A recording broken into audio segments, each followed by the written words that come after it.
The reason the gift dies, the gifts of the Spirit dies in man's life. Ingratitude and disobedience. The reason you are here this morning, in the evening, the sickness continues and it will never stop. Ingratitude and the word disobedience. So many of us, we treat God with ingratitude. Ungratefulness is our name. The reason men cannot continue committing themselves to you, God can no longer commit men to your head or in your head, is the reason of ingratitude and disobedience. Hello? Hi. Ingratitude is the act of ungratefulness. When they say you are an ingrate, meaning all what people did for you, you never appreciate it. You did not regard it. You did not value it. When you don't value, now, can we open Bible? Luke 17, verse 11 to 19. Let's see. Luke 17, verse 11. Let's see what the Bible says. It says, and it came to pass as he went to Jerusalem, that he passed through the midst of Samaria and the Galilee. And as he entered into a certain village, there met him 10 men that were lepers, which stood afar off.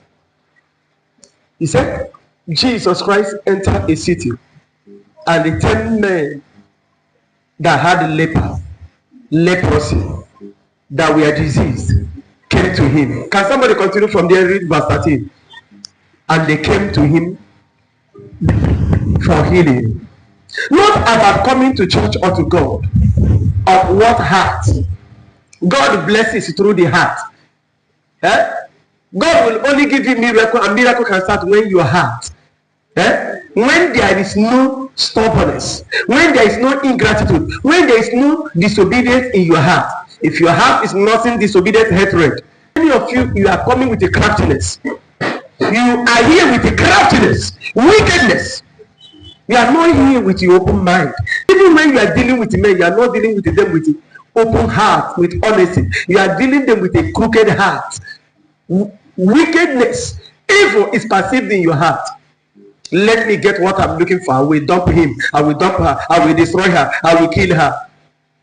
And that is why. At times God will prove to you that there is a miracle here. But the reason it cannot continue is your heart determines if miracle you receive will continue or will not. Your heart has the final judgment. If the miracle God has given to you will continue or dies. Yes, go to verse 13. Verse 13. And they lifted up their voices and said, Jesus, Master, have mercy on us. Yeah, the 10 lepers lifted up their voice and they cried unto Jesus, Master, please heal us, show us mercy, we need your help. So when he saw them, he said to them, go, show yourself to the priest. Now, when Jesus Christ saw their lips, their heart, maybe he didn't see their heart, but he said, okay, no problem, don't worry. Go and show yourself to the priest. You are healed. He just simple instruction. And so it was that as they went, they were healed. He said, it happened. Real. When they went there was healing. They were cleansed. They were made. They were healed. They were made whole. Let me use the word, yes.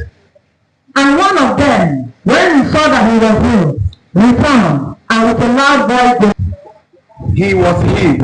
What happened? Among all of them, that one returned back to appreciate Jesus, to market Jesus, to follow Jesus, beg to walk with him. He wants to tarry with Jesus. He did not hide his testimony. He came back with the thanksgiving. Hello? You know, some of you will say, maybe God will do that. No, man. But God will pass through a man. what will you do? You cannot pay.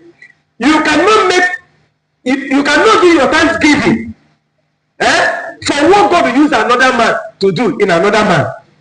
It cannot work. You have attracted battle. You cannot carry testimony you receive here, go to another church to share it. The only way you can say, God is there, God answered me there. And you run, many of you are like that. And that is why the testimony cannot say. Now, among the 10 men, it was only one person that returned back to appreciate Master. Say, I thank you. You are a real man of God. God has used you to heal me. I am free. Take. I want to be with you. He couldn't hide the testimony. That's why follow the instruction. It is ingratitude and disobedience. Jesus said, go and show yourself to the priest. The man showed himself over the gate again, also returned back to appreciate. Many of you will zoom off. When next they will see you to the man or woman God have used. Not only in the church. Those who help you when you do not have money. Those who give you money to start business. When next they will see you back in their life is when you have problem. You make them the source of solving your problem. But when God lifts you up, they are not qualified to receive thanks. They are not qualified to be given a trust that God passed through them. They are not qualified for you to bless. Those that we are not there when you are suffering, even those who rejected you will later be your friend. Hello. Yes. Verse 16. And fell on his face at his feet, giving him thanks. And that one rolled at the feet of Jesus. Begin to worship him. Begin to thank him. Thank God for using you. How many of you, even when pastors narrate how God will bless you before the public, you get annoyed? Ignorance is a very big disease. That is what killing so many of you that claim you are a Christian. So many of you see yourself coming to church, you are not a Christian. You go to church, I will accept, but you are not a Christian. Do you know what Christian is? Christ-like, a man with a pure heart, a man understanding the heart of his maker, a heart that saves, that shows example. But you are not. What you have is wickedness. You are claiming to be Christian. They give you a name that look godly. That does not make you godly. That does not make you a child of God. Many of you are wayocraft, wayorism. You can even lie in the church to dupe pastors. You think you have duped them. The Bible asks in the book of Malachi, can you rob God? You have robbed God. So many of you are coming to church just to beg. Begging money, begging food. Let God bless you.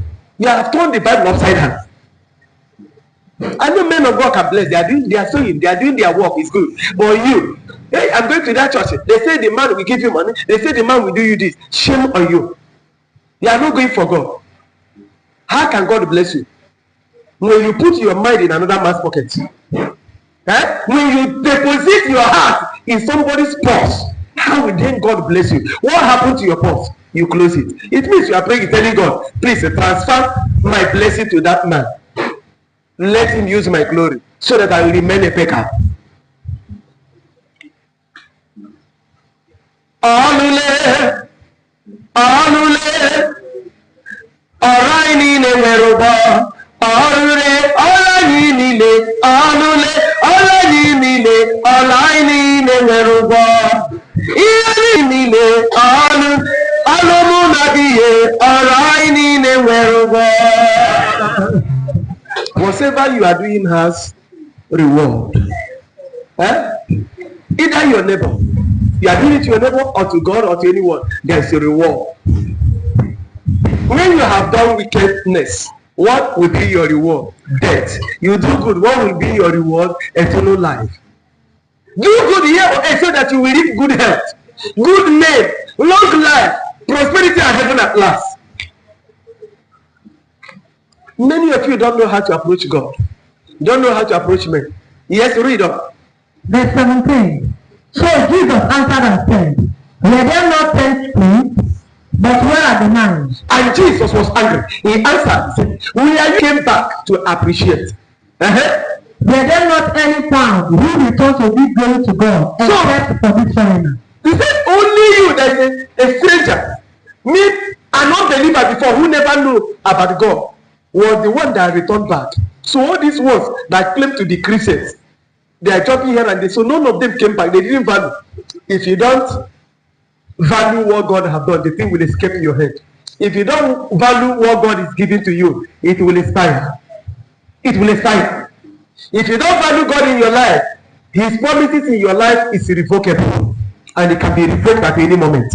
And give it to whom value God. A man up with his business. God doesn't like wasting time. He gives you time, but when your time elapses, you are irrelevant. So many of us, your time has elapsed, has expired. You are no longer relevant. God has chosen your neighbor over you. And he said to him, and the man said, Jesus said to the man, arise and go your way, your faith has set you free. Appreciation is faith that you truly believe God, that you truly appreciate God. Obedience means that you truly love God, that you have faith in God. Anyone who cannot obey someone does not have faith or trust in that person. For you to obey God, it takes faith that I believe. If I don't do this, this will happen to me. If I do this, this will also happen to me. It's faith. There's no other. Some of you they'll be forcing you. Let them not say. So many of you, God has been a blessing to you in one church or the other, where you were before, but you failed God. Immediately God bless you. Beer parlor is your next of kin. Beer parlor. Beer parlor. You drink yourself to stupor. Immediately money has gone off your head. You start looking for another place again you will be making. If you kill the first grace, no other grace will speak for you. Because grace you do not value cannot speak for you. Grace you do not value cannot speak for you. When you condemn grace, no other grace will be available to help you. When you see the grace of God, whether little grace or big grace, honor them, respect them. This is the life of many of you. The Bible you are seeing is a mirror. That's given to man to behold himself, how you look like. It's a compass of your journey. It's a compass of your direction. If you miss every bit, you go wrong way and you will have problems. You know what that means? Ingratitude and disobedience has been our problem. Even those God will use to bless you, you look down on them, you talk down on them. You have been a disgrace to pastors. You have been a disgrace to the man. So many of you, somebody brought you here in Lagos. House you, feed you. When God blesses you, they no longer hear you. You no longer visit them. You travel abroad. So many of you travel abroad. But the fingers that fed you, you have forgotten them. You dump them. Acquired new friends. Ingratitude. Somebody God has sent you to a place. Bless that man. I don't like the way it's looking. That man is this, is that. You end up blessing another person. That is disobedience. God, as I'm sending you there, I will use this place to bless you. But when I bless you, build that place. At the end, you come when God build you. Finish. You do what? You disobey God. You walk away. You walk out on them. You give excuses. You know, many of you now are so loyal. Hello? Hi. Many of you be loyal. I say, shut up, sit down. You will sit down. You will say, sir. Because you are looking for something. Immediately you get that thing, will you keep on being loyal? Whatever you get by prayers, fasting and prayers, let me say, anytime you stop fasting and praying, the thing will die. Anything you get by humility, anytime you stop being humble, that thing will disappear. Hello? Whatever you get by faith, by sowing, by sacrifice, any day you quit sacrificing, that thing will go off your head. The maintenance of miracle, deliverance, healing, prophecy is being obedient. Appreciation, thanksgiving. Remain to the source where the miracle comes from. Many of you do not have close relationship with God. And the man, God, passed through to bless you. That is why things cannot continue again. I said, the reason miracles does not last in people's hand, in some people's hand, is what? Ingratitude and disobedience. I will show example. Luke 17 verse 11 to 19, 10 lepers. It was